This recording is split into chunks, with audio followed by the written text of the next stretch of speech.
being followed. I don't want to do it myself.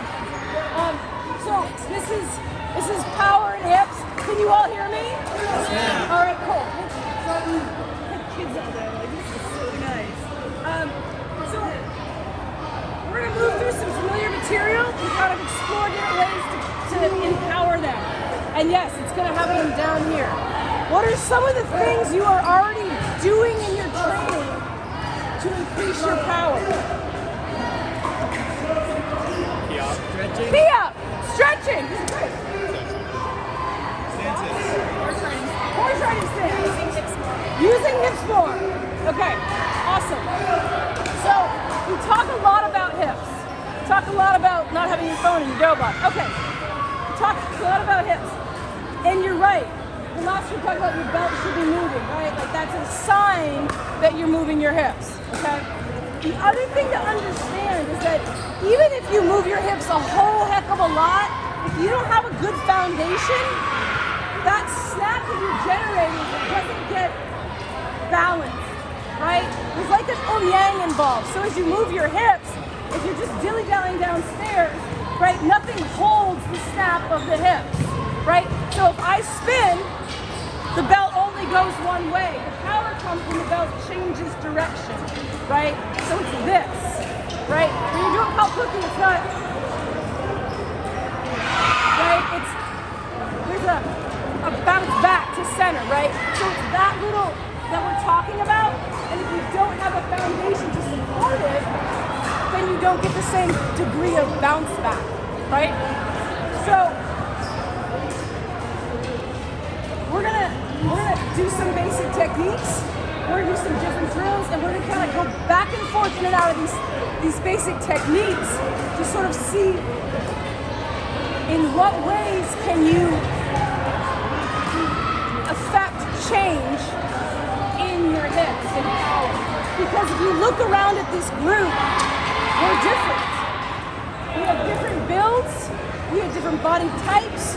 Some of you are going to be flat-footed, some of you are going to have knee issues, there's all these different things. And some of those things affect our ability to connect to the ground. Some of them affect our ability to rotate and turn. And so what's going to work for you, sir, is going to work differently for you. It's going to work so we're going to just sort of play around with some familiar stuff and then see if we can bring it back, okay? So we have a small enough group. What I'd like to do, if we can, is 5, 10, 15, okay, I don't really know, 20-ish. Let's line up in fives, just loosely, they don't have to be by rank, just let's get in some rows. So, this is all gonna be super familiar to you. And because we're here to focus on this, I would encourage you to just not overthink the movement, because we're gonna do a low blow, okay? So you can try to impress me and be like, look at my hips. But like, the goal is for you to get something to take away, right? So just do your low blow. Like, just chill about it, right? We're gonna try and amp it up in different ways, but right now, just be like, here's a low blow. I'm just getting over my lunch. I'm tired, right? Like, just tranquilo, all right? You guys, I don't need a microphone. I need an oxygen mask. Right? So, step left, block left. Hada maki, chungul jase. Ha! Ha! Hey! Ha! Ha!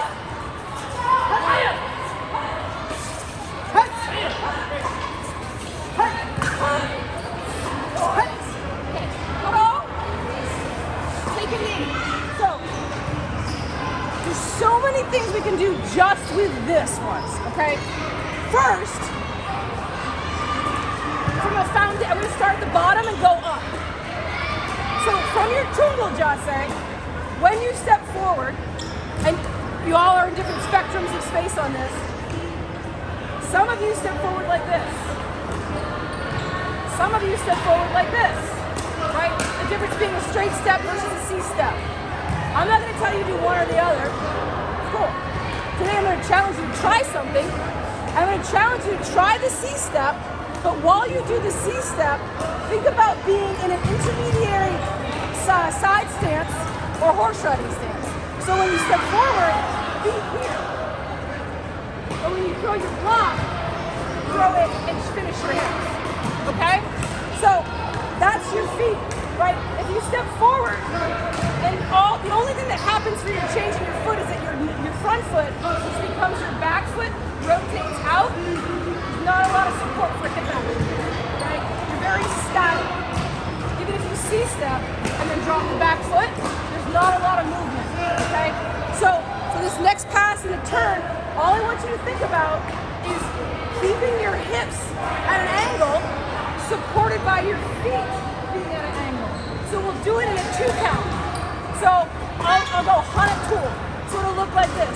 Hana, I would chamber, but I'll let that part go. Hana tool. Okay? So we're gonna break it down. So what I was saying is that when you're in tool, once you've thrown the block, your hips should be forward. Both feet should be solidly engaged with the floor. The front foot's going forward, flat, the back foot's diagonal or 60, depending on your hip angle. There's some nuance there. But the outside blade edge of your back foot should be engaged with the floor. It shouldn't be bowing up, okay? I won't talk, we'll get you in together because that's important, okay? So let's just do a couple more of this. Hana! Pull! Hana! Pull! Okay, so on the turn, Hana, pull, right? You're gonna slide your back foot, that's your turn, that's your beginning, and then pull, throw the hips, okay? Hana, pull! Hana, pull! Hana, pull! And the goal, eventually, is that it is all together, right? Love it. Hana, pull! Right? Hana, pull! Hana, pull! Okay, so the faster I put those numbers together, the more your belts move, right? Because you've got the first movement happening closer to the second movement. Hana, pull!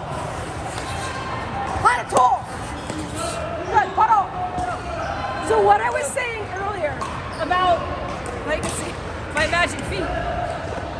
What I was saying earlier about the stance is that when you turn into your front stance, if you let the back edge of your foot come up, you're losing your connection to the earth. You're losing your stability, and you're losing your power, and you're losing, this foot is what drives that back hip forward. So if your blade edge is up, chances are your knee is slightly bent and it's buckled, and your arch is going, whoa, what are you, ow, I can't handle this, right? So by popping that blade edge in, you straighten this leg, you drive the hip forward, which balances out the energy of the front foot. So both feet should be engaged solidly with the ground, and the front foot is forward and flat, so there's not much rotation. Because of the angle in the back foot, you've got to be intentional about pushing the blade edge of your foot down. So like when I'm working with my students and I come around, I'll like drop my fingers. I'm like, squeeze my fingers, because that's the movement you want. Driving in that way is going to drive your hip forward and straighten your leg. The other thing to think about is you want, in theory, you want your hips even. Like right now they're not. I need to be here, right? You shouldn't have one hip in front of the other in the chungo jase. When we talk about balance, power, stability, it's the equilibrium in your body. It's the yang here in your feet. It's the yang of the back and forth in your hips. The feet are super important because they provide the platform for all of this energy and power. So driving the feet into the ground, driving the hips forward to here, it's what's going to get you the stability that you want to throw. And from here you can drive up for a kick, you can throw elbow, I mean, you've got the foundation for that, okay? So the other thing I want to just pull up from the low block,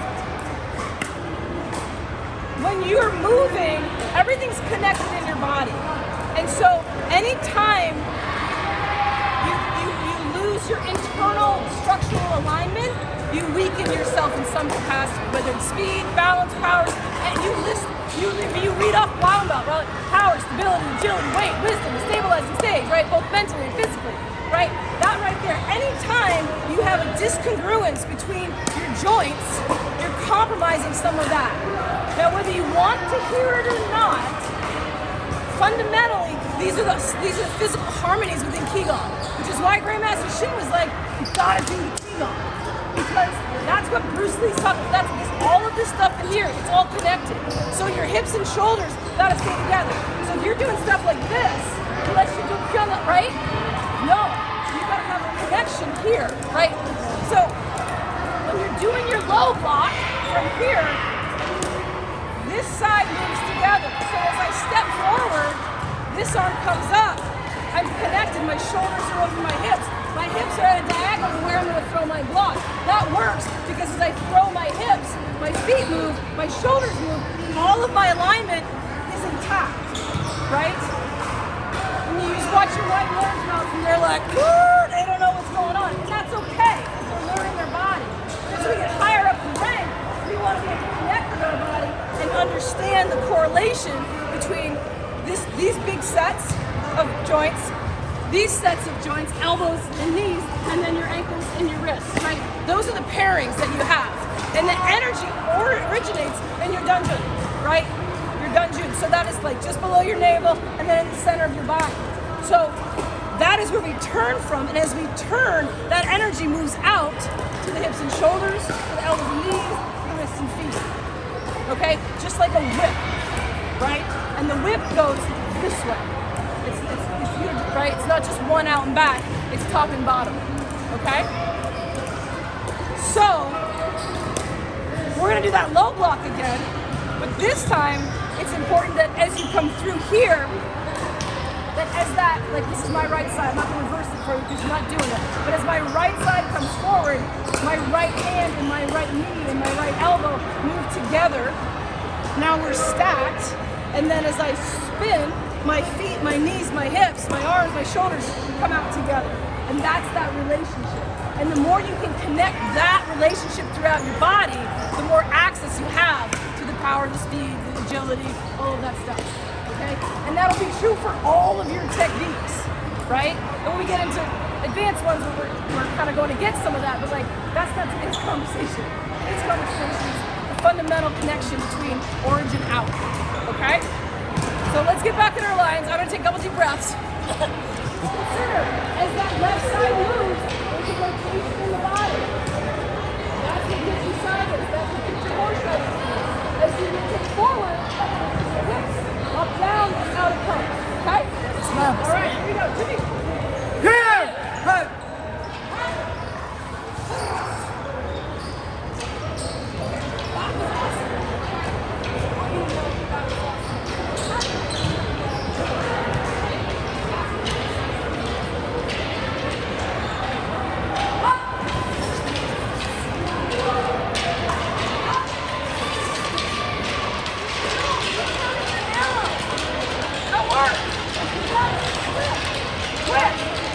Get that slide.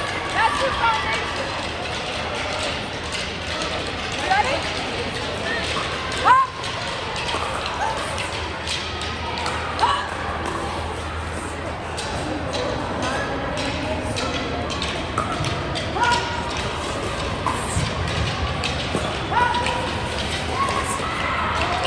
Turn. Turn.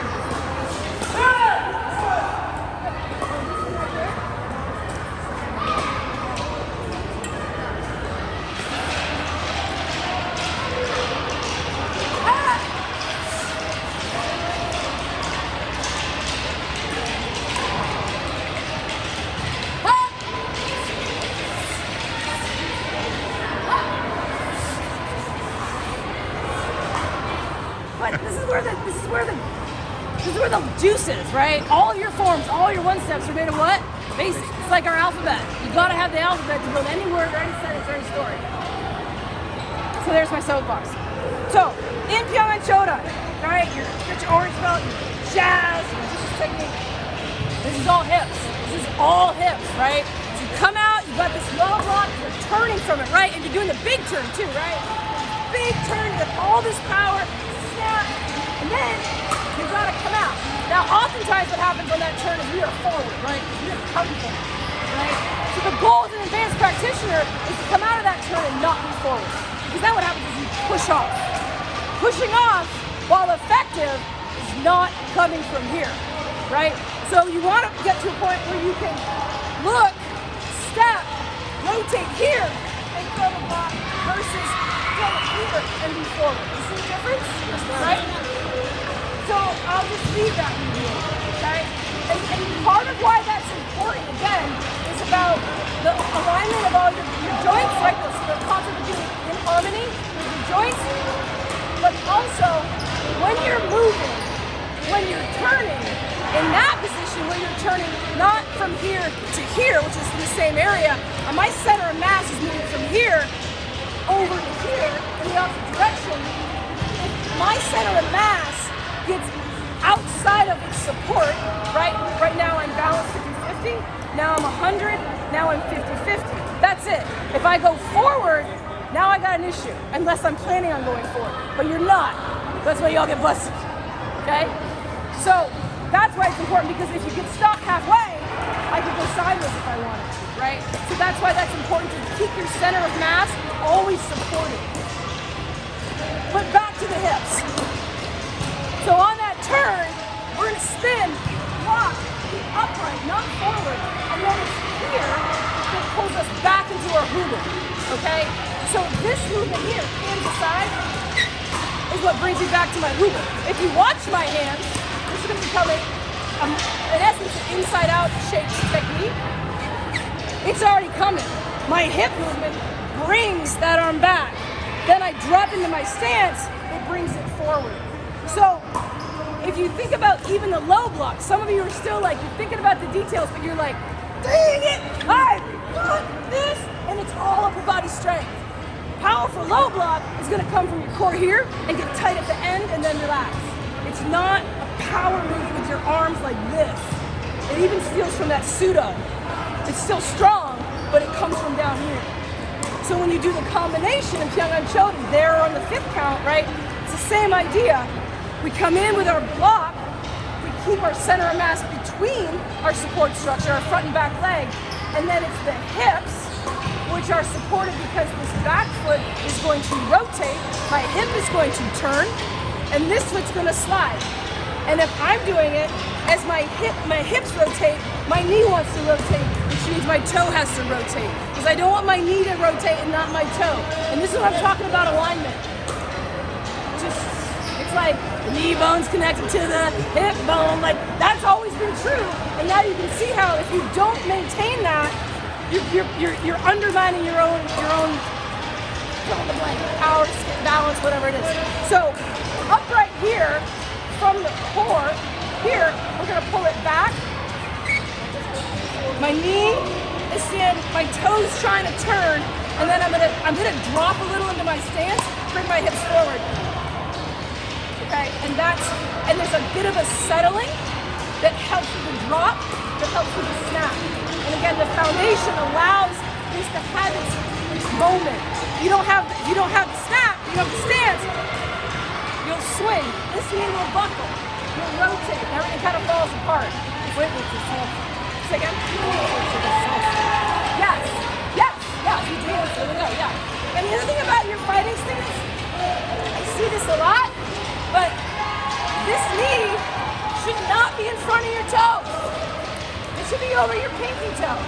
You got about 8 degrees of rotation in your knee if you're like strong, balanced, and healthy. If you're doing tongue still for any length of time, you got more. Or anything else, right?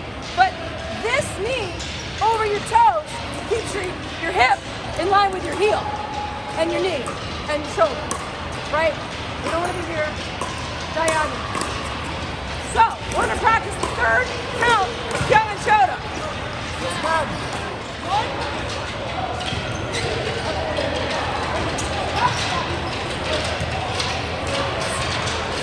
It's a back fist.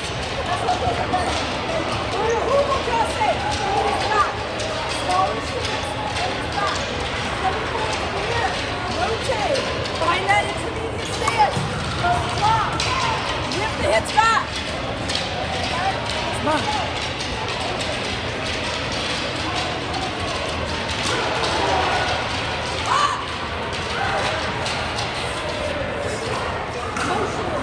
You think about her practicing your pseudos and being like spaghetti hands and trying to like just sort of flick water.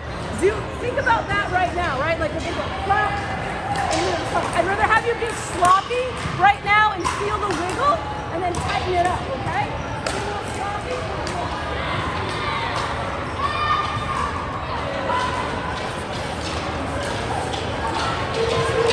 Remember, this is a block.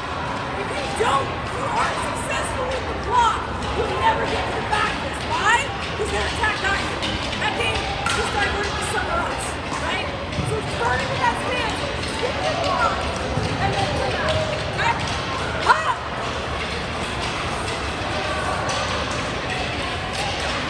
Up! Sure. Doing the intermediate stance here at the same time. You got to finish in your front. You're going to walk out of your front and you fire. Gotcha? Up!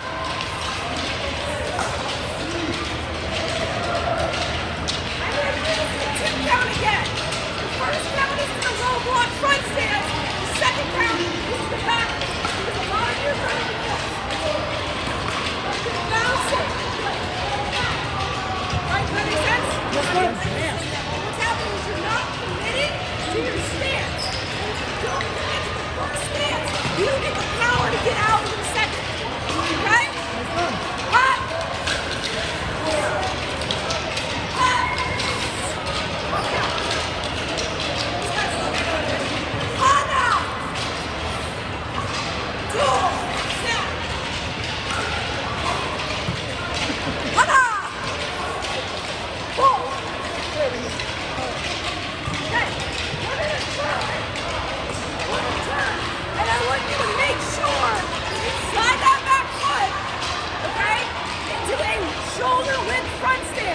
Don't cheat it! Don't cheat it! Because you cheat yourself! Prematura! So I've got a plan, but if you have a question, I'm going to go with the question in my plan. So a lot of times in our school, we talk about landing hand and feet at the same time. Yep. Are you emphasizing to get that foot down immediately, or is that different? It's kind of hard, like... What I'm doing is trying to tease out the movements so we can find them, and then eventually they come together.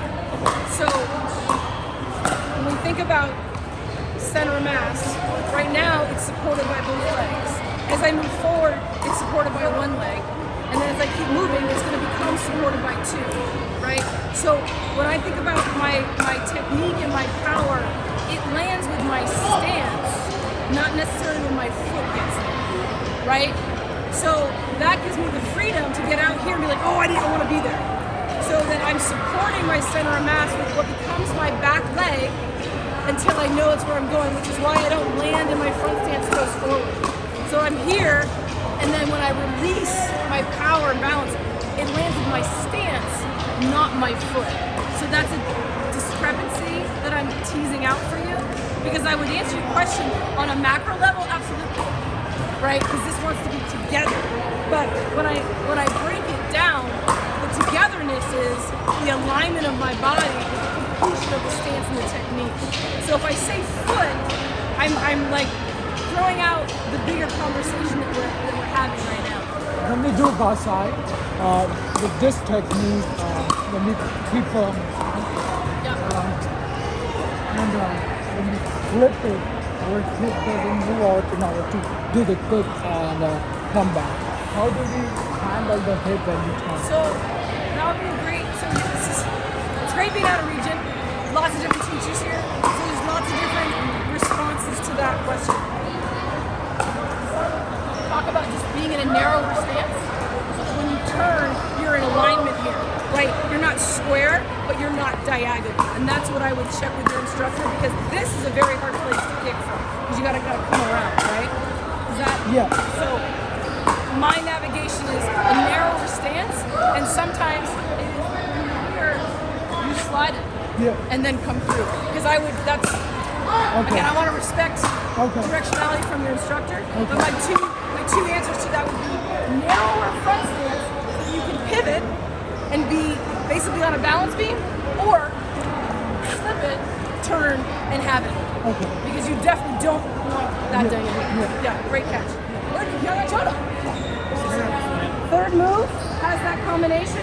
Half of you're gonna slide back into a back stance because you want to, but no. This is an opportunity to go 1, 2, right? Again, everything has to move to support. Yeah? Yes, ma'am. We're going to high block. Same mechanics. Move together. Twist together. All the same foundations are there. We're just going to throw it around our young. As we finish. Coco? All right. Give it to that!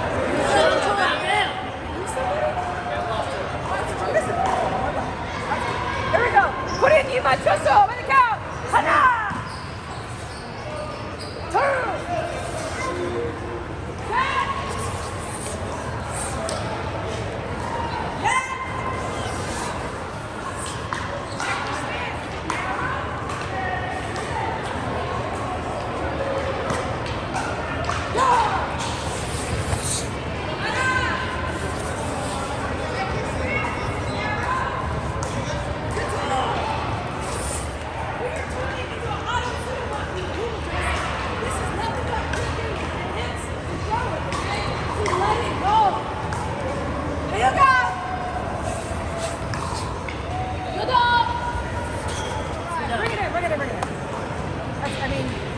They're gonna bang the drum. Something's gonna happen.